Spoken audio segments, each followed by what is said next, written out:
मैंने कश्मीर में जाने के फौरन बाद 2 फाइलें मेरे सामने आई। एक में तो अंबानी इन्वॉल्व थे और एक में संघ के एक बड़े अफसर हैं वो थे। द लाइव टीवी, सच सबसे आगे। नमस्कार, द लाइव टीवी देख रहे हैं आप। आपके साथ मैं हूं आदित्य कुमार। आरएसएस और अंबानी मिलकर क्या गुल खिलाने की कोशिश कर रहे थे, यह सत्यपाल मलिक ने बहुत पहले ही बता दिया था। अब उस पूरे मामले की जांच होने जा रही है। जी हां, हेडिंग आप सुनिए कि राज्यपाल को घूस खिलाने की कोशिश हुई थी। फाइल में साइन कराने के लिए 300 करोड़ रुपए की पेशकश की जा रही थी। आरएसएस के नेता का नाम भी आया था उसमें। अब सीबीआई इस पूरे मसले की जांच करेगी, उन आरोपों की जांच करेगी जो राजस्थान में एक कार्यक्रम के दरमियान सत्यपाल मलिक, जो कि अभी मेघालय के राज्यपाल हैं, उस वक्त वो जम्मू कश्मीर के राज्यपाल थे जब उन्हें घूस देने की कोशिश की जा रही थी, उसकी अब पूरी जांच होगी। दरअसल ये पूरा मामला आप समझ लीजिए, उसके बाद हम वो बयान भी आपको सुनाएंगे जब सत्यपाल मलिक ने राजस्थान के झुंझुनू में एक कार्यक्रम के दरमियान ये सारी बातें बोली थी। दरअसल उन्होंने कहा कि उनके पास अंबानी और आरएसएस से जुड़े 2 व्यक्तियों की फाइल आई, जिसके बदले उसकी मंजूरी देने के बदले में एवज में 300 करोड़ रुपए घूस देने की बात की गई, पेशकश की गई, लेकिन मैंने उनको तत्काल प्रभाव से मना कर दिया।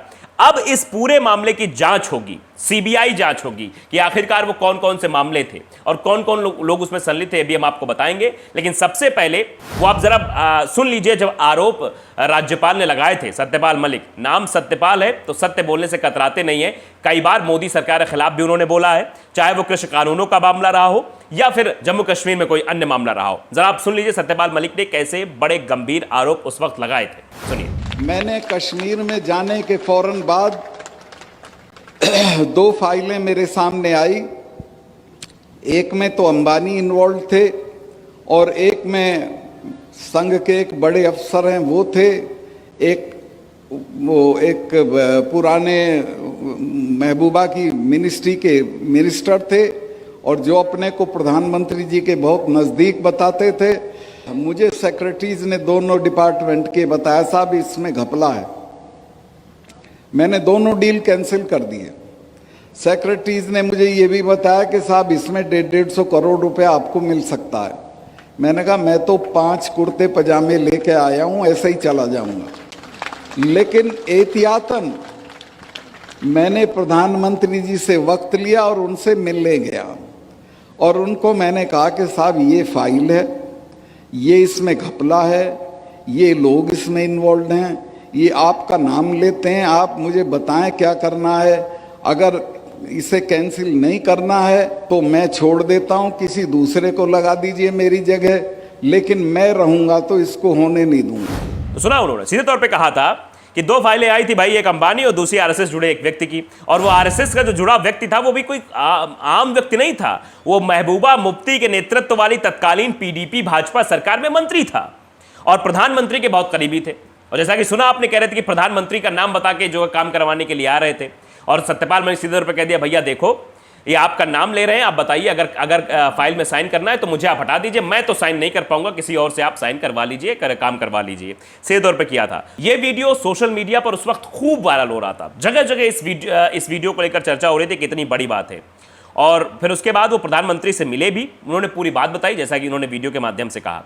अब दरअसल इस पूरे मामले को लेकर सीबीआई जांच करने जा रही है। जो ये बड़ा मामला, जो ये बड़ा आरोप सत्यपाल मलिक ने लगाया कि एक जो है भैया आरएसएस के आदमी थे और एक जो है अंबानी के आदमी थे। अब इन दावों से सनसनी उस वक्त तो फैल गई थी, लेकिन जम्मू कश्मीर प्रशासन ने उनके इन आरोपों की अब सीबीआई जांच से सिफारिश की है कि इसकी सीबीआई जांच होनी चाहिए।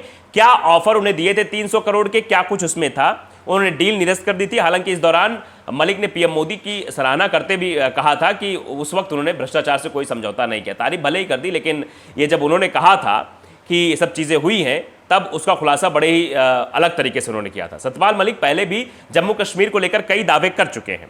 उन्होंने कहा था कि जम्मू कश्मीर देश के सबसे भ्रष्ट राज्यों में से एक है। यह बड़ा आरोप उन्होंने पहले ही लगाया था। मलिक ने कहा था कि देश में कश्मीर सबसे भ्रष्ट स्थान है। पूरे देश में 4 से 5% कमीशन मांगा जाता है, लेकिन कश्मीर में 15% की मांग की जाती है। उन्होंने आगे कहा कि कश्मीर में रहते हुए कश्मीर भ्रष्टाचार का कोई बड़ा केस सामने नहीं आया।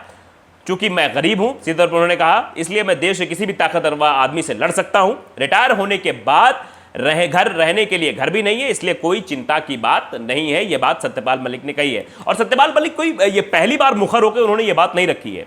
वो जब जम्मू कश्मीर के राज्यपाल थे तब भी उन्होंने यही बात कही थी और उन्होंने कहा जिसको हटाना हो वो मुझे हटा सकता है, मुझे पद का कोई लालच नहीं है, ना मुझे पैसों का कोई लालच है। और शायद इसीलिए जो 150 करोड़ की मांग हुई थी कि एक फाइल साइन करिए 150 करोड़ ले जाइए, दूसरी फाइल साइन करिए 150 करोड़ ले जाइए। उन्होंने बकायदे अपने सचिव से, जो दोनों विभाग के जो सचिव थे, उनको बुलाकर बात भी की थी। तो उन्होंने कहा कि ये इलीगल मामला है, मतलब ये सही मामला नहीं है। और आप भी जानते हैं कि अगर सही मामला होगा तो घूस देने की क्या जरूरत है। घूस या रिश्वत उसी मामले में दी जाती है जो मामला जो है गंभीर होता है, जो मामला जो है लीक से हटकर होता है, सही नहीं होता है, असंवैधानिक होता है, जिसे पैसे लेकर लोग बाग अधिकारी काम कर देते हैं। लेकिन राज्यपाल सत्यपाल मलिक ने, जब वो जम्मू कश्मीर के राज्यपाल थे, तब उन्होंने सिग्नेचर करने से बिल्कुल मना कर दिया, फाइल को नहीं पास किया, फाइल को वापस भेज दिया। और इसके बाद उन्होंने प्रधानमंत्री से मुलाकात भी की थी। क्यों मुलाकात की?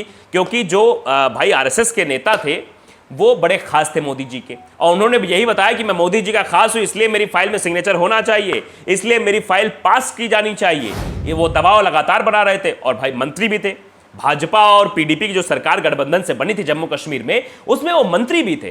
तो दबाव तगड़ा था राज्यपाल के ऊपर, इसीलिए राज्यपाल ने सीधे तौर पर प्रधानमंत्री से मुलाकात की थी। और प्रधानमंत्री ने शायद उस वक्त कहा था नहीं रहने दीजिए, आप ऐसा मत करिए, क्योंकि सत्यपाल मलिक ने पूरी बातें खोल कर रख दी थी कि 150 करोड़ का ऑफर आया है। और ऑफर तो छोड़िए, आप अगर काम चाहते हैं, भैया आपके करीबी बता रहे हैं ऐसा वैसा है, अगर आप हमसे काम कराना चाहते हैं कि मैं काम करूं या मैं फाइल को आगे बढ़ाऊं, तो आप बता दीजिए। मैं तो ऐसा करने वाला नहीं हूं, मैं फकीर आदमी हूं, और जिससे आप कराना करा लीजिए, मुझे पद से हटा दीजिए। जब ये बात सत्यपाल मलिक ने रखी तो आप समझ सकते हैं कि उस वक्त अगर सत्यपाल मलिक हट जाते और ये मामला हाईलाइट हो जाता, क्योंकि सत्यपाल मलिक तो बोलने से कतराते नहीं है, वो मुखर होकर बोलते हैं। और कृषि कानूनों के बारे में मुखर होकर बोला था, अगर किसानों के बारे में नहीं सोचेंगे तो ठीक नहीं होगा। और बाद में उसके बाद कृषि कानून वापस भी किए गए थे। तो आप जानते हैं, अगर सत्यपाल मलिक को उस वक्त पद से हटा दिया जाता, कोई दूसरा राज्यपाल वहां बिठाया जाता, तब भी गड़बड़ थी। मीडिया में ये खबरें जोर शोर से आ जाती कि भैया 300 करोड़ के घूस लेने के मना करने के बाद सत्यपाल मलिक को पद से हटा दिया गया।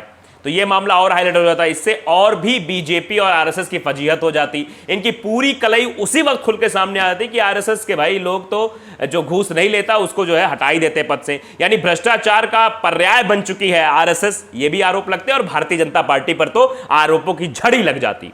लेकिन उस वक्त भले ही वो वीडियो वायरल हुआ, लेकिन उसके बाद मामला शांत हो गया। प्रधानमंत्री ने उस पर कहा ठीक, कोई बात नहीं भैया, आप साइन मत कीजिए, अगर गलत काम है तो गलत काम आप मत कीजिए। तो उसमें वो फाइल चुपचाप बंद हो गई, उस पर आगे काम नहीं हुआ।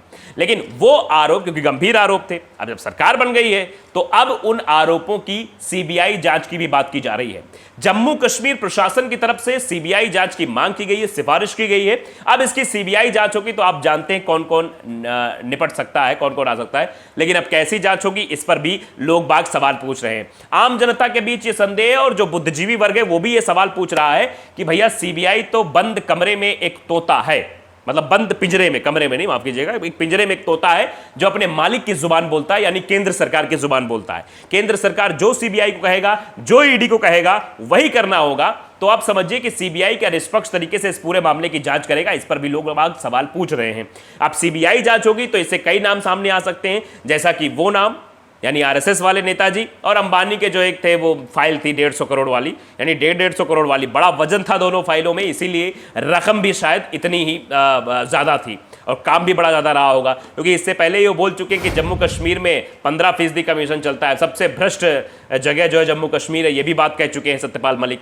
तो आप समझिए, अब ये दो सवाल खड़े हो रहे हैं, क्या सत्यपाल मलिक को टारगेट करने के लिए सीबीआई जांच की सिफारिश जम्मू कश्मीर प्रशासन की तरफ से की गई है, या फिर वाकई में जम्मू कश्मीर प्रशासन ने चाहता है कि जो उस वक्त फाइल लेकर आए थे उन पर कार्रवाई हो। क्योंकि ये सवाल तो लाजमी है, अगर ऐसा किया जा रहा है और सीबीआई के हिसाब से किया जा रहा है, अगर प्रधानमंत्री जी उस वक्त एक्शन लेते, उसी वक्त इस मामले की जांच करते, उन लोगों को फटकार लगाते जिन लोगों ने किया था, तो शायद हो सकता है कि आज इस सीबीआई जांच की मांग ना होती और आज जो है उन पर कार्रवाई हो गई थी जो गलत फाइल साइल कराने के लिए गए थे राज्यपाल सत्यपाल मलिक के पास। तो द लाइव टीवी को अगर आपने सब्सक्राइब नहीं किया, सब्सक्राइब जरूर करिए, बेल आइकन दबाइए ताकि सच खबर आप तक पहुंचती रहे। नमस्कार। द लाइव टीवी, सच सबसे आगे।